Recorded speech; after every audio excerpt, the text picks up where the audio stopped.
Querido, eu tenho uma palavra do céu para compartilhar com você. Nós estamos na terra, mas nós somos influenciados e recebemos do céu. Quero agradecer, ao nosso amado Perdigão e Rose, que estão aqui hoje, uma presença maravilhosa, pessoas de Deus. Eles são dessa casa, meus irmãos, amém? Só falta vir para poder assumir o pastoreado junto comigo. Mas eu estou falando brincando, não. Não é verdade, estou dando a cantada. Mas é verdade.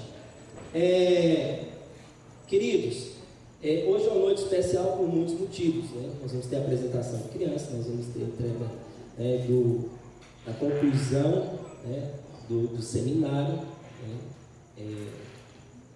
o diploma do Perdigão e da Rosa, que concluíram o seminário da Igreja Videira. Dá mais uma salva de palmas para Jesus. Esses irmãos fizeram história aqui no nosso meio. São irmãos mais do que amados e especiais e importantes, na história, na nossa vida, na minha casa. Me sinto muito amado, sempre muito bem assistido, uma amizade saudável, às vezes mesmo distante, ele ainda me ajuda a manter essa amizade sadia.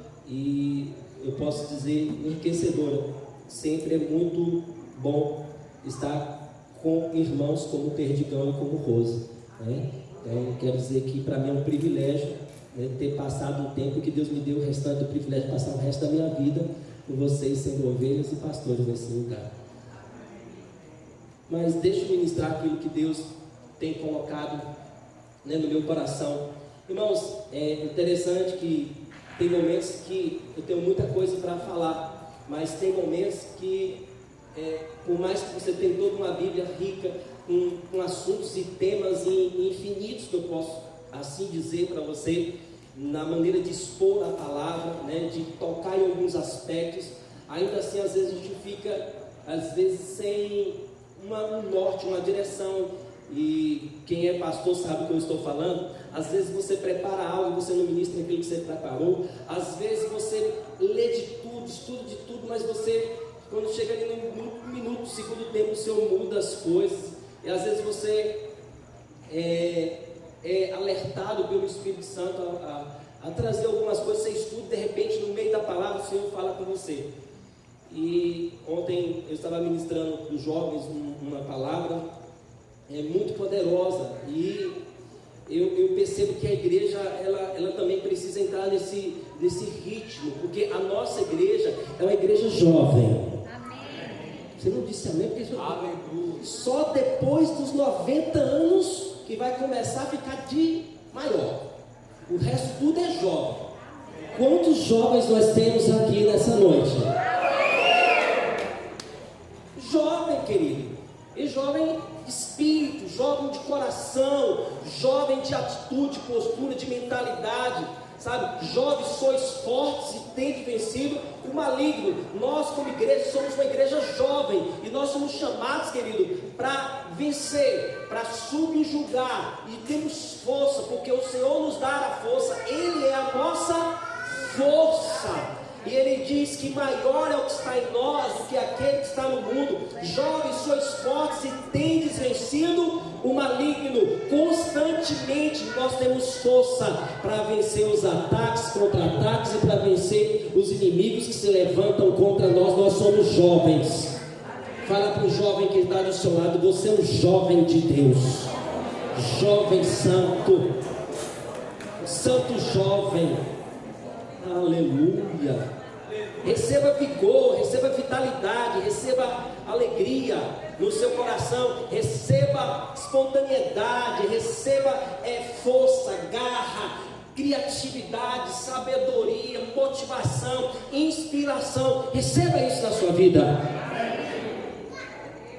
Inteligência emocional, vamos fazer com os coaches. Receba controle emocional. Mas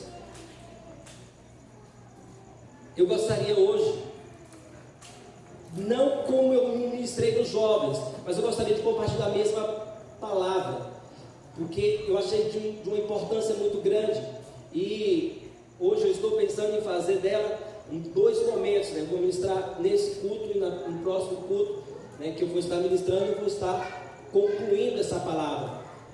Ela é uma palavra muito poderosa, falando sobre a vida de Neemias. E quantos aqui já leram todo o livro de Neemias? Poucos, hein, irmãos? Você vai ter a oportunidade nesses dias de ler, porque eu vou pregar todo o livro de Neemias. Todo o livro de Neemias. E hoje eu vou navegar um pouco nos capítulos 1, 2, 3, 4. E não dá para mim falar todos os detalhes. Eu vou apenas focar naquilo que o Senhor encheu meu coração, naquilo que eu percebo no meu espírito, na minha alma, no meu estudar, que Deus estava tocando e me levando, né, para abordar alguns pontos, né, importantes de criatividade, de unção, de alegria, de força, de fé, de experiência com Deus que Neemias teve. Eu quero transferir, né, isso que Neemias teve e passou com Deus, para que cada um de nós possamos ser enriquecidos e embriagados, embebecidos da palavra de Deus no nosso coração e na nossa vida, e sairmos daqui transformados. Eu não tenho o poder de mudar você, mas a palavra tem o poder de mudar você. E eu estou ministrando essa palavra, que é a palavra do nosso Deus, nosso Senhor e Salvador. É aquele que criou os céus e a terra, é aquele que no seu nome nós conhecemos como Yahvé, né, como Deus Jeová, né, como Senhor. E eu quero te dizer algo muito importante. Você precisa nessa noite abrir o seu coração. Mas abrir não só o seu coração, a mente, a alma, mas abrir o seu coração, o seu espírito. Abrir, querido, não só a sua alma e o seu espírito, mas abrir também os seus ouvidos e abrir os seus olhos. Os olhos para ver, os ouvidos para ouvir, a mente para entender, o coração e o espírito para queimar, para Deus transformar. Amém? Bem que quando ele falava, ardia, queimava dentro do nosso coração. Quando Jesus fala, a palavra queima no nosso coração, chama a atenção. Entende o que eu estou falando? Quantos entendem? Diga aleluia. Aleluia. Glória a Deus por isso. Então vamos entrar aqui e falar um pouco sobre Neemias. Neemias capítulo 1, versículo 1. E vamos ler alguns poucos versículos, né?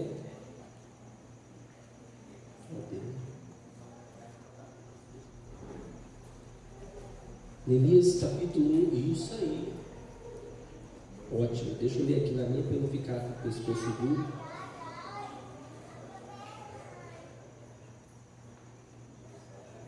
Jesus, travou? É tão bom.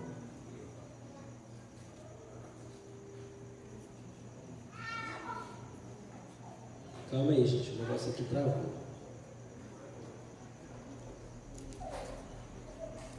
Neemias 1, versículo de número 1. Acompanhe aí no telão, na sua Bíblia, as palavras de Neemias, filho de Acalias, no mês de Quisleu, no ano 20º, estando eu na cidade de Suzã. Querido, eu vou falar dessa cidade. Neemias se encontrava em Suzã. Suzã era uma cidade de veraneio, uma cidade onde as pessoas tiravam férias, uma cidade onde os reis tiravam férias. Era um lugar turístico, era um lugar muito jóia naquela época. Então Neemias estava em Suzã, uma cidade importante, uma cidade rica, uma cidade de oportunidades, uma cidade onde os reis se encontravam, uma cidade poderosa no contexto do mundo antigo daquela época.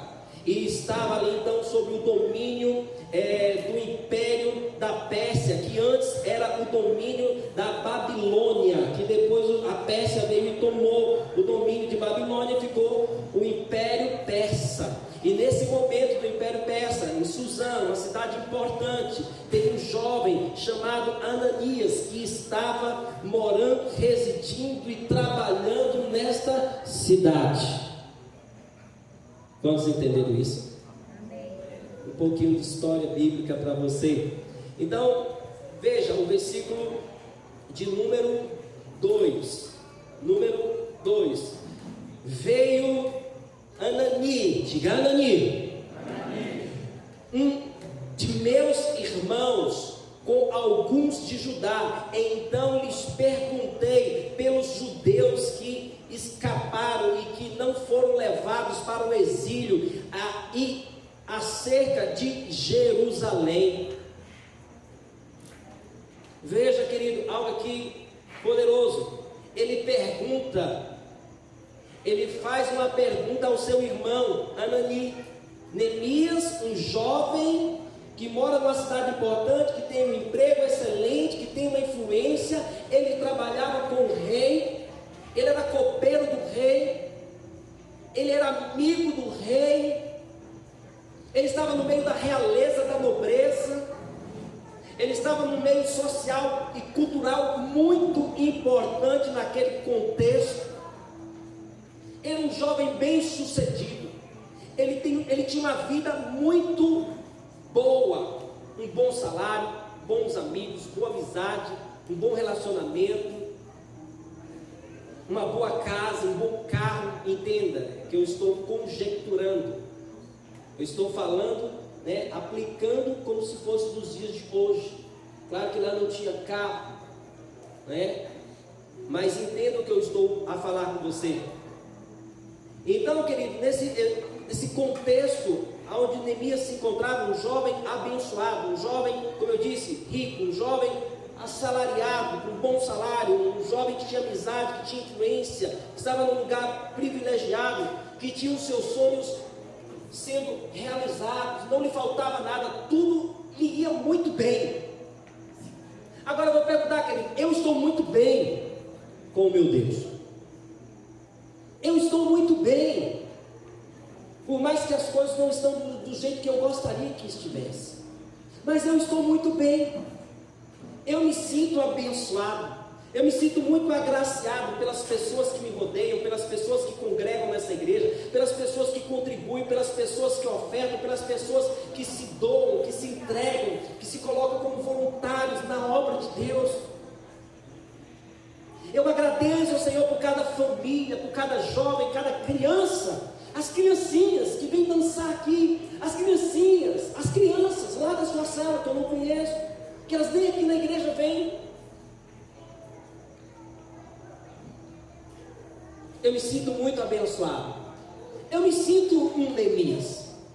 Uma cidade importante, uma cidade onde a agricultura é algo forte, uma cidade onde circula muito recurso, uma cidade abençoada, uma cidade com ar de grandeza, ruas largas, e agora começando a ficar tudo asfaltado. Então, querido, eu me sinto um privilegiado. Eu tenho uma esposa linda que ainda, do jeitinho que ela está, ela é muito charmosa, chama muita atenção. Então eu sou muito abençoado, eu tenho um filho, que as pessoas ficam assim, esbabacado. Que menino bonito, parece com o pai, igual. É fruto do nosso amor. Tem uma parte de mim e uma parte dela. Se você olhar para ele, você vai ver características minhas e características dela. Por isso que é tão bonito, porque duas belezas se encontraram e formaram uma outra maior, que é o nosso filho. Então eu sou abençoado. Agora eu vou fazer uma pergunta para você que está aqui. Quantos se sentem em Neemias da vida, se sentem que são abençoados? Amém. Que está tudo bem aí. Mesmo que as coisas não estão do jeito que você gostaria. Mesmo que você não está ganhando os 10 mil. Que Neemias ganhava. Neemias é um jovem. Ele não era escravo, apesar que estava no período do exílio, e Israel, uma certa parte, estava exilado, levado em cativeiro, lá da Babilônia, do Império da Babilônia, mas no Império Persa, algumas coisas mudaram. Então ele não era um escravo comprado, ele era um funcionário, que trabalhava, que tinha a sua dignidade. Escute o que eu vou falar para você, com muita atenção, porque Deus está querendo falar com você através da história de Neemias. Porque hoje, querido, o alvo aqui é que você seja um Neemias da vida. O alvo hoje aqui é que, se você não está abençoado, você vai se programar e vai sair daqui para entrar no caminho de ser abençoado. Se as coisas não estão harmoniosas, eu quero profetizar pela fé que você e eu temos, que tudo é possível que crê, que tudo pode ser melhor, porque o melhor de Deus sempre está por vir. Deus está te preparando para te levar para lugares maiores. Mas eu vou te falar algo, querido, nem sempre.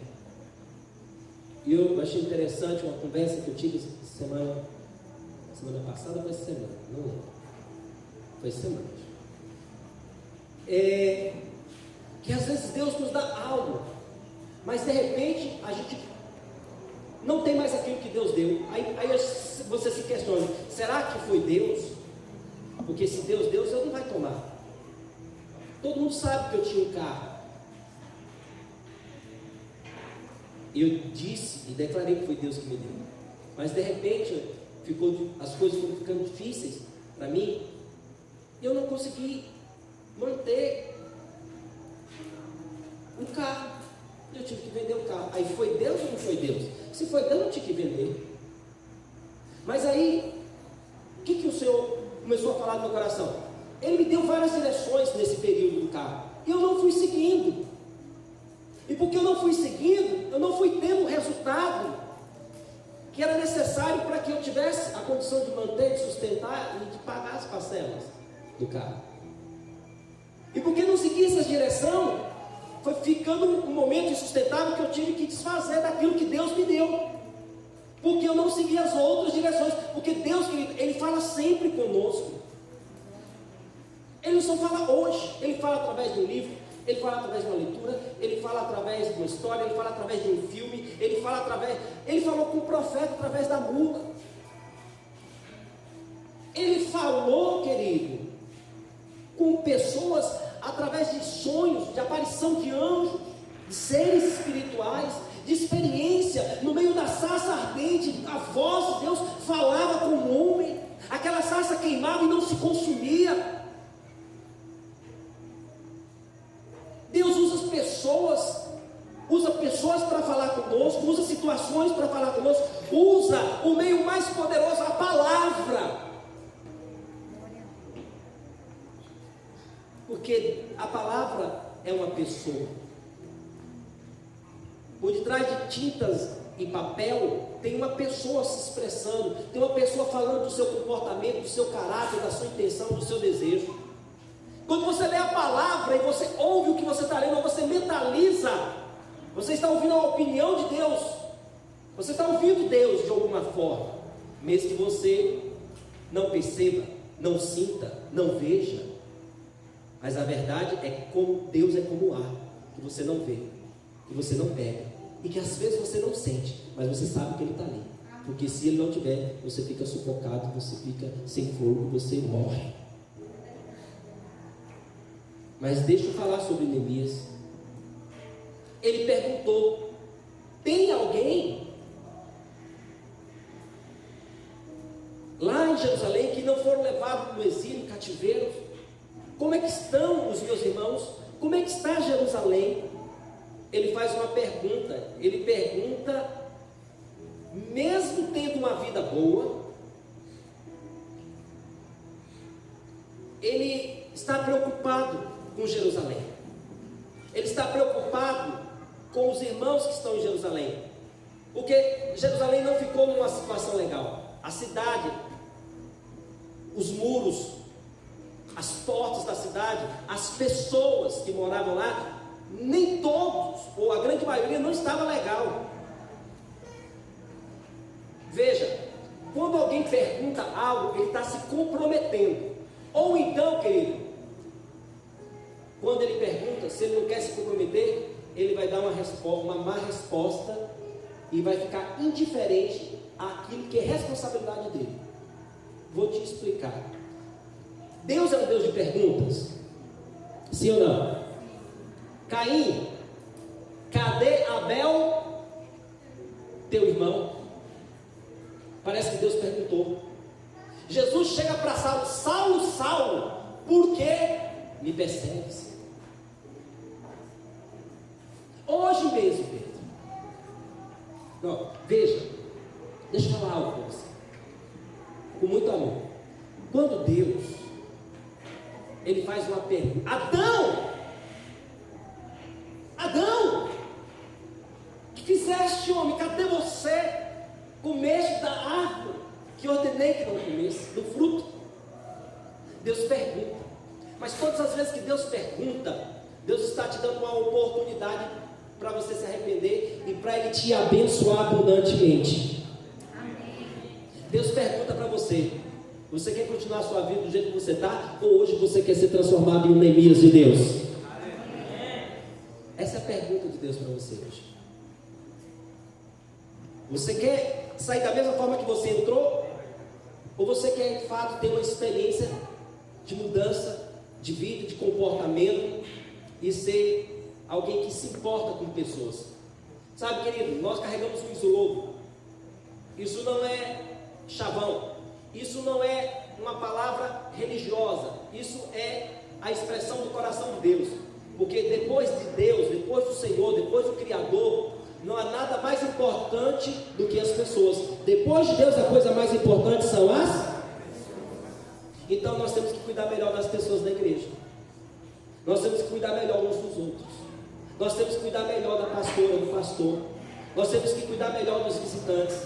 Nós temos que cuidar melhor das pessoas. Sabe por quê? Porque a coisa mais importante são as pessoas. Quando Neemias pergunta, ele está se comprometendo. Mas quando Deus perguntou para Caim, cadê Abel? Qual foi a resposta dele? Por acaso sou guardador do meu irmão? Sei lá. Eu sei lá do meu irmão. Eu não sou guardador de ninguém, não sou vigia de ninguém, não sei dele, nem quero saber. O sujeito tinha matado o irmão. O sangue de Abel estava clamando diante de Deus. E Caim tinha a oportunidade de se arrepender. O homem teve a oportunidade de se arrepender e culpou a mulher. Para de culpar sua mulher. Para de culpar o seu esposo. Para de culpar as pessoas. E entenda, querido, que quando uma pergunta ela é instalada, uma atitude precisa ser dada, ou de ignorar, ou de se comprometer. Mas quando Neemias fez a pergunta, ele queria se comprometer. Ele perguntou pelos irmãos, ele perguntou por aqueles que tinham ficado, que não tinha sido levado exilado, porque a cidade ficou, vou te mostrar agora como ficou a cidade, versículo de número 3.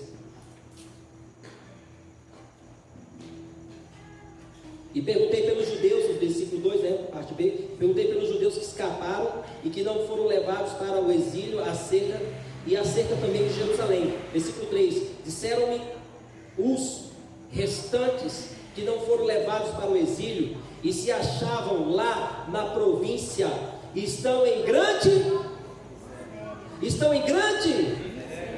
e desprezo, diga miséria, mas fala miséria com convicção, diga miséria.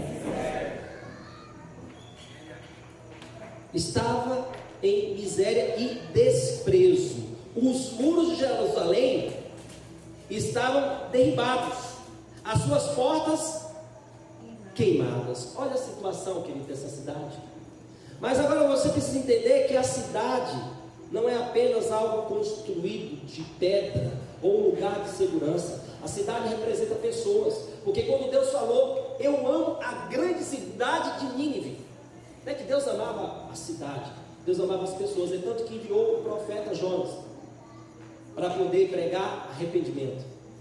Mas Jonas correu em lado inverso ao propósito, e Deus encaminha ele novamente. Ele é vomitado pela baleia na cidade de Nínive. Ele prega ali arrependimento, até os animais entraram no jejum. Você vê o tanto que é poderoso quando a palavra ela é ministrada, até para quem não merece, até para quem você acha que não tem jeito. Até para quem você acha que não deve ser recuperado, tem recuperação. Mas vamos entender um pouco mais. Ele pergunta, a cidade de Jerusalém, ele pergunta pelas pessoas.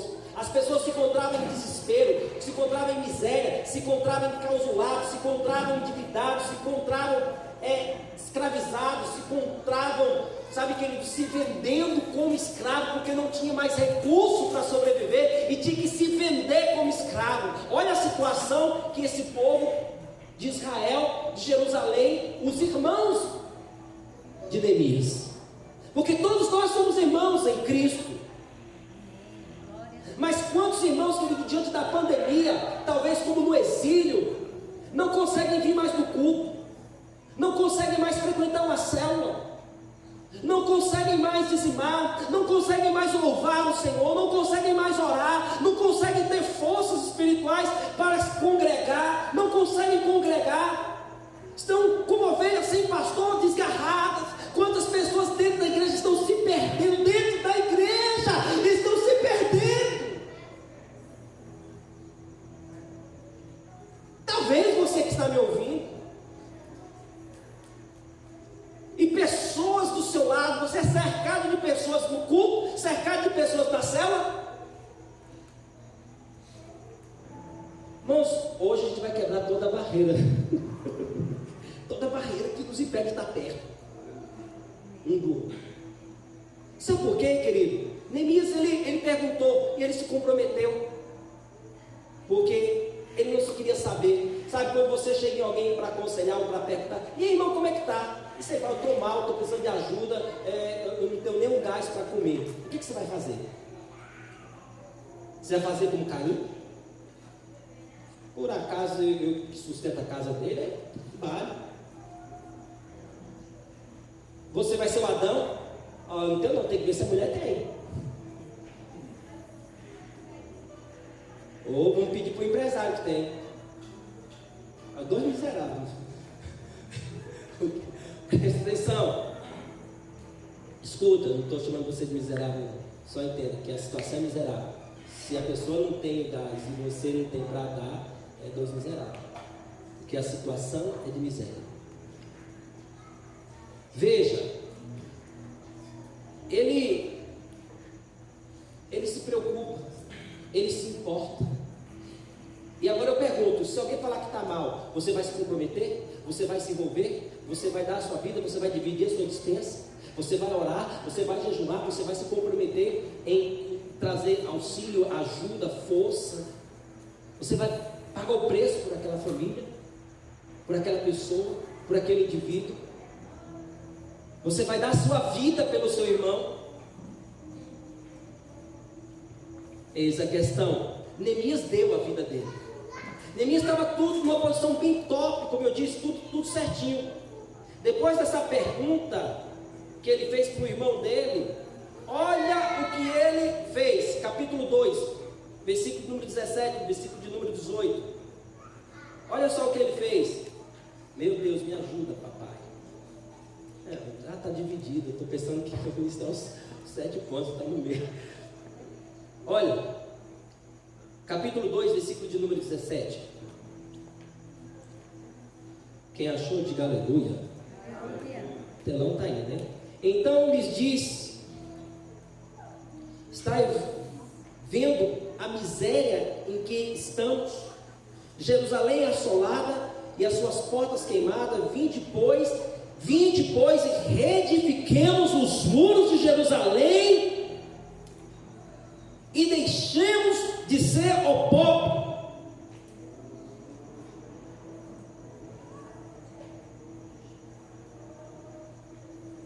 Deixemos de ser reprovados, desqualificados, escarnecidos.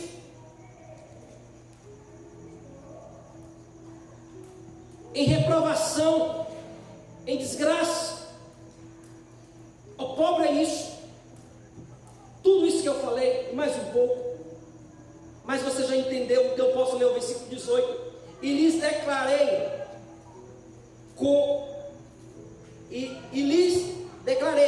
como a boa mão do meu Deus estivera comigo, e também as palavras que o rei me falara.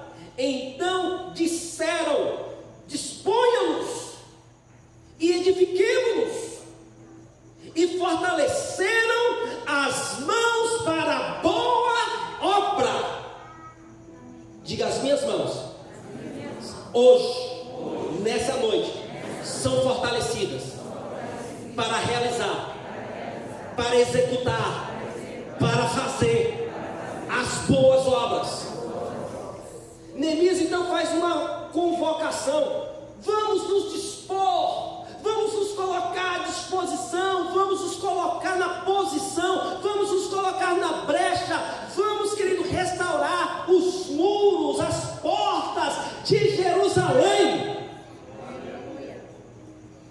Ele não estava preocupado, querido, com parede, porque cidade fala de pessoas. Cidade sem pessoas não é cidade, é uma cidade fantasma. Quando se fala em cidade, está falando de gente, porque sem gente não tem cidade.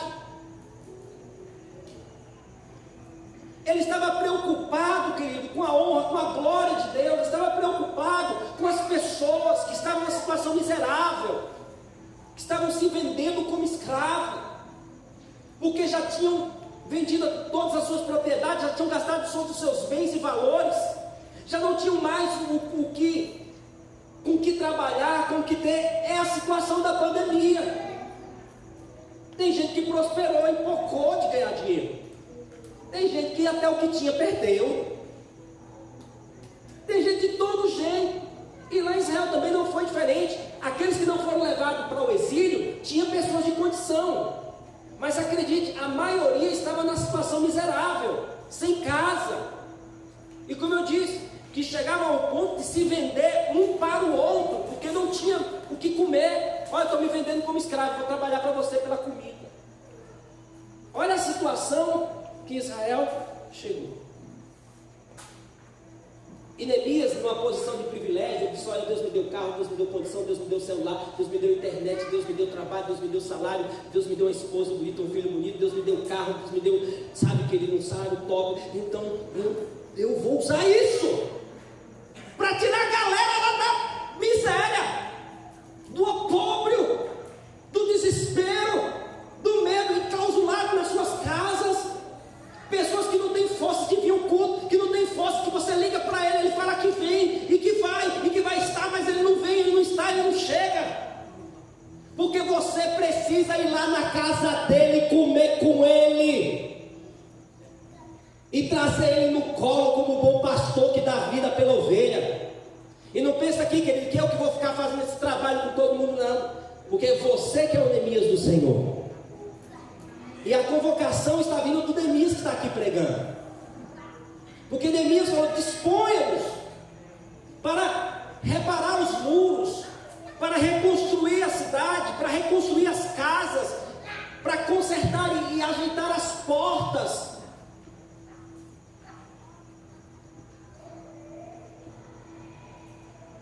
E aqui vai a primeira coisa: nós somos chamados para um propósito de unidade. Primeira coisa que eu quero falar com você nessa noite: você tem um propósito. Tem um motivo porque você ganha bem, tem um motivo porque você tem uma vida boa.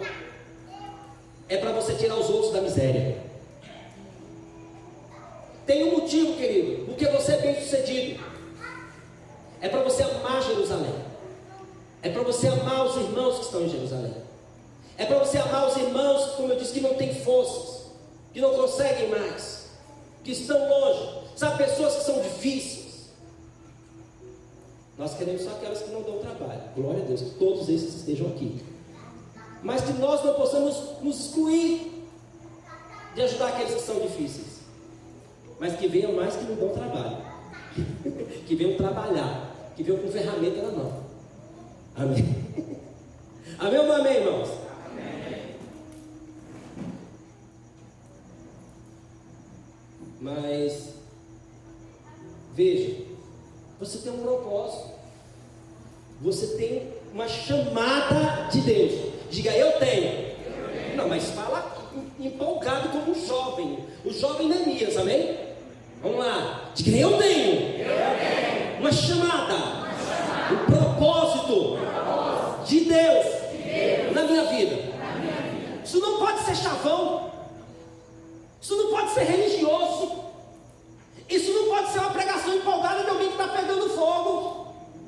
Isso tem que ser uma realidade no seu coração. Deus me chamou para ser pastor. Deus me chamou para pregar o evangelho. Deus me chamou para ser uma bênção. Deus me chamou para restaurar, para curar, para libertar, para restaurar sonhos. Deus me chamou para botar a mão na cabeça do endemoniado e ele ser liberto. Deus me chamou para aqueles que têm problema de alma, toda catimbada, e sarar e curar as feridas. Deus me chamou, querido, para dar vista aos cegos. Deus me chamou. Essa é a chamada de Deus para mim. É para eu ser uma bênção. Irmãos, acredite, tem irmãos que não é mais abençoado porque não chega perto do pastor, porque não chega perto do líder. Às vezes faz as coisas sem consultar. Sabe, querido, amo de pessoas que têm 1000 vezes mais sabedoria, mais condição, mais tudo.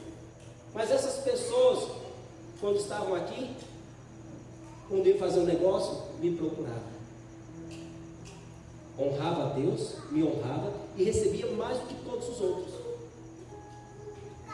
Tem irmão que pega a água limpa, sem estar, sabe, mexido. É o primeiro a beber, porque entendeu a questão da honra. E a honra não é a minha, é a Deus. Eu só sou um representante.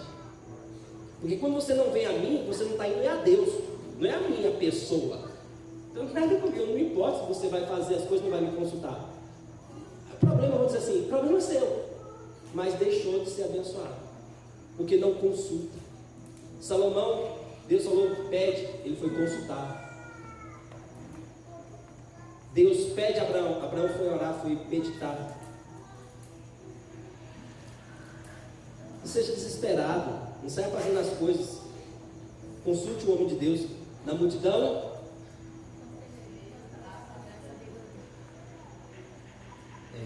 e não é sabedoria que encontra em livros. Então, querido, nós temos uma unidade de propósito. Você está aqui, Deus te deu um carro, Deus te deu casa, você tem condição. Deixa eu falar, tudo isso é para ter uma célula na sua casa. Tudo isso é para você ter condição de ir para a célula, de você ir para os eventos, de você contribuir, de você participar, de você ajudar, de você pegar o seu carro e trazer alguém para o culto, de você querendo ajudar alguém, de você dividir a sua cesta, de você dividir a sua dispensa, de você ser boca de Deus, de você compartilhar suas experiências e a vida das pessoas ser mudada, sair da miséria e ir para a prosperidade, sair, querido, do desprezo, sair do opróbrio, sabe, querido, ir para uma vida santa, poderosa, irrepreensível, cheia de glória.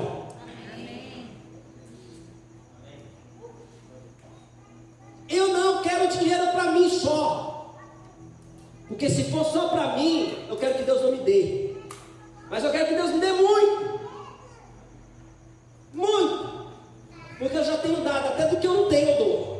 Minha esposa briga comigo. A brincadeira não é verdade. Eu quero ter muito para compartilhar, para dar, para dividir. Eu quero ter para poupar. Ontem deu uma vontade, os irmãos estavam 21 irmãos, era 21 cachorro grego, R$13 cada um. A vontade que me deu, eu fiz até os cálculos, R$240 para pagar para todo mundo. Mas eu olhei para a conta, não tinha nada na conta, estava zero a conta. Eu disse, meu Deus, não dá. Mas eu te falar, querido, o que você tem que ser usado no propósito. Não tem sentido, sabe, você não usar o que você tem para o propósito. E você sabe qual é o propósito. Não é você sair dando, distribuindo o que você tem, não. Não é você dividir o que você tem, não. É apenas você usar o que você tem para ser bênção. É usar o que você tem para tirar os outros da miséria. É usar o que você tem para abençoar.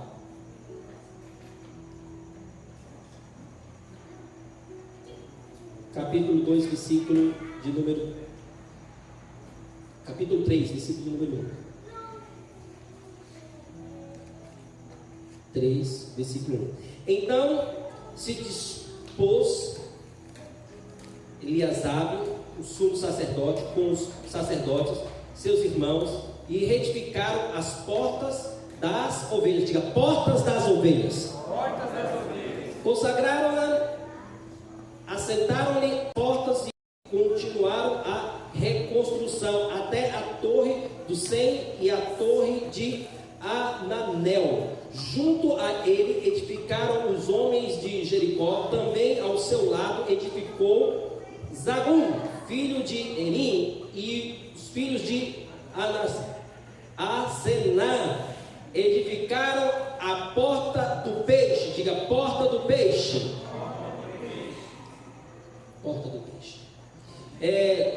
Colocaram-lhe as vigas e lhes assentaram as portas com os seus ferrolhos e travas, e ao seu lado reparou Meremote, filho de Urias, filho de God. Junto destes reparou Mesulam, filho de Berequias, filho de Mesabel, e cujo lado reparou Zaboque, filho de Baaná. Olha aqui para mim, querido. Se eu for continuar lendo, você vê a porta das ovelhas, você vê a porta do peixe, e você vê várias equipes restaurando as portas de Jerusalém. Agora vamos aplicar isso aqui para eu finalizar. Quais são as portas de Jerusalém? Se Jerusalém são pessoas, se Jerusalém é a cidade santa, se Jerusalém é o lugar do povo de Deus, escuta, as portas precisam ser restauradas. Nós temos um propósito de unidade. Nós fomos chamados, que ele sabe para quê? Para restaurar portas. Agora eu vou te falar, a videira aqui nessa cidade tem portas? Não, me ajuda, pelo amor de Deus. A videira de Luiz Eduardo tem portas? Pelo menos eu estou vendo 3 abertas. Uma no fundo ali, outra ali, outra ali. Mas eu não estou falando agora do prédio, estou falando da igreja videira, de você e de mim. Nós temos portas na cidade, e as portas precisam ser restauradas. As portas são as células. As células precisam ser restauradas para ser um lugar de amor, de cura, de libertação, de aceitação, de transformação, de vida, de unção, de poder de Deus. Essas portas precisam ser restauradas. As pessoas, querido, quantos que estão aqui, pode levantar a sua mão e perceber pessoas que estavam conosco antes da pandemia e que não estão mais conosco depois desse tempo de pandemia.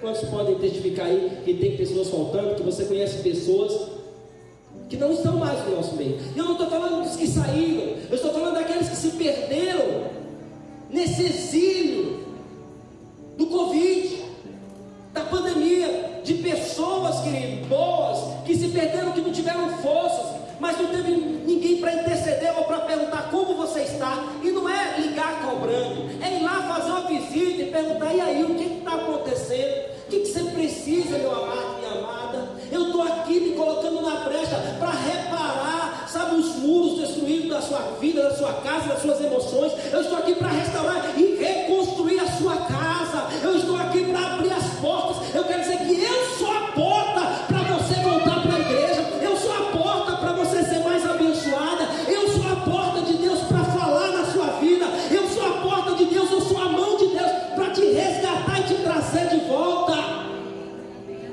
Quantos estão entendendo? Pelo amor de Deus, diga amém.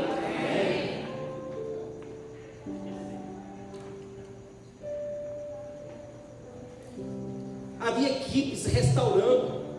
Então, querida, a segunda coisa é que nós somos chamados para restaurar. Restauradores de portas, de células, células que se multiplicam, células que crescem, células que avançam. Não tem sentido que passar anos e anos e a nossa célula continua a mesma. Passar um ano e você não multiplicar. Está faltando frutificação, está faltando multiplicação. Está faltando algo, está faltando restaurar as portas. Sabe como você restaura?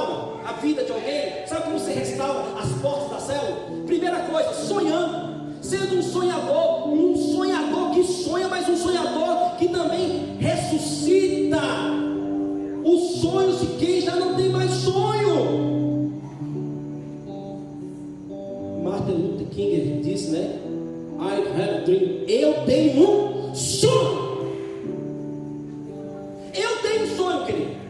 É levar o maior número de almas possível enquanto eu estiver aqui nessa terra. Por onde eu passar, eu vou proclamar salvação.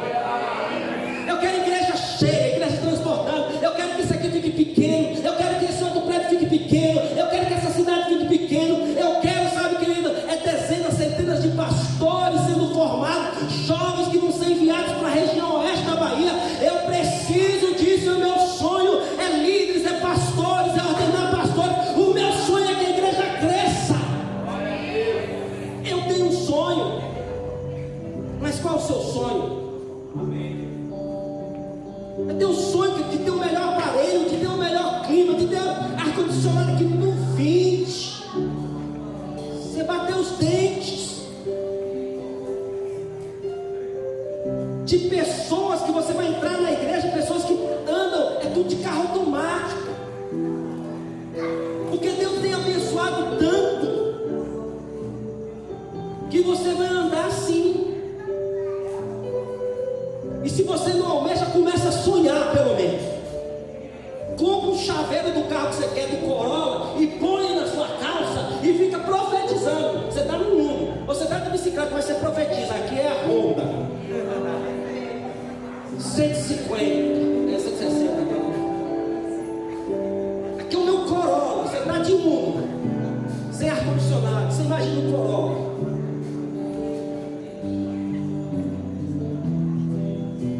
Tantas coisas eu poderia te falar, mas eu vou finalizar aqui falando sobre a tríade da obra de Deus. Nós falamos aqui 4 nomes, 4 pessoas, ou 3 nomes, 3 pessoas. Eu falei de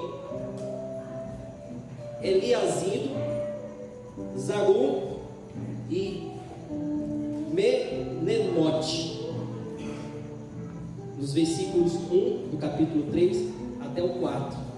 3 pessoas nós encontramos nesse processo de restauração dos muros. Essas 3 pessoas é interessante, cada um deles tem um significado, o nome deles. Interessante que eles foram convocados por Neemias para poder reconstruir, eles aceitaram, mas cada um deles tinha uma função na construção. E isso fala que a obra de Deus, ela tem um processo, ela é processual, ela é didática, ela é inclusiva e tem a sua participação. Entende, querido? Passo 1, passo 2, primeiro você nasce, depois você começa a engatinhar, daqui a pouco você começa a falar, e daqui a pouco você anda e você corre, e você vive.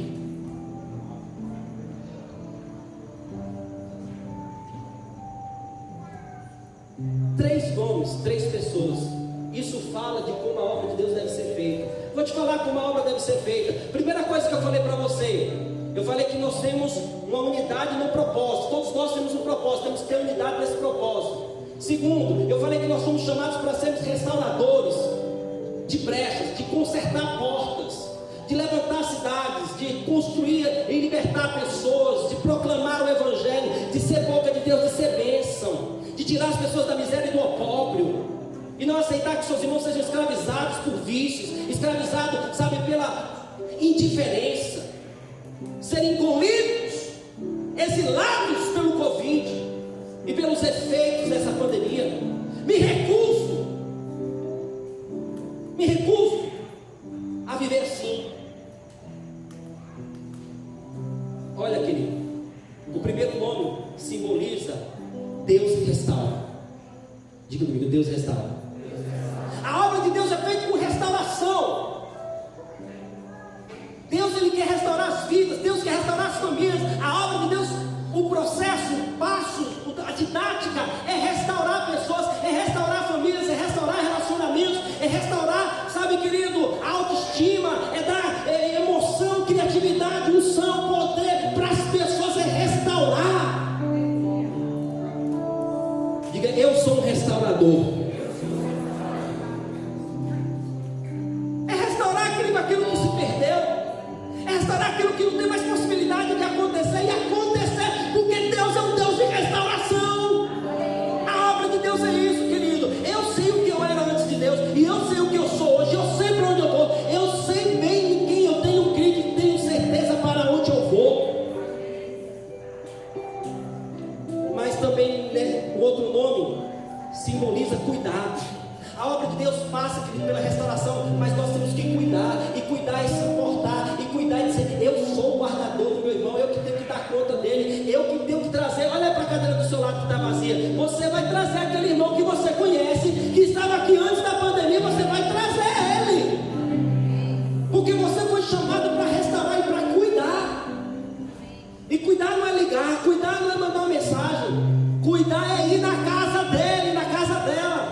fala de elevação.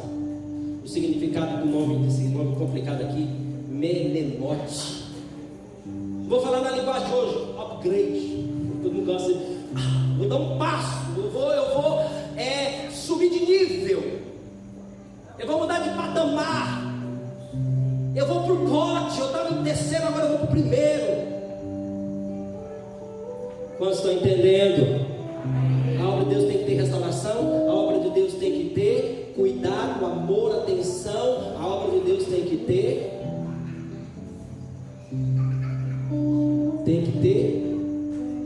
upgrade, tem que ter elevação. Hoje você tem que estar melhor do que ontem, e amanhã você tem que estar melhor do que hoje. Quantos estão entendendo?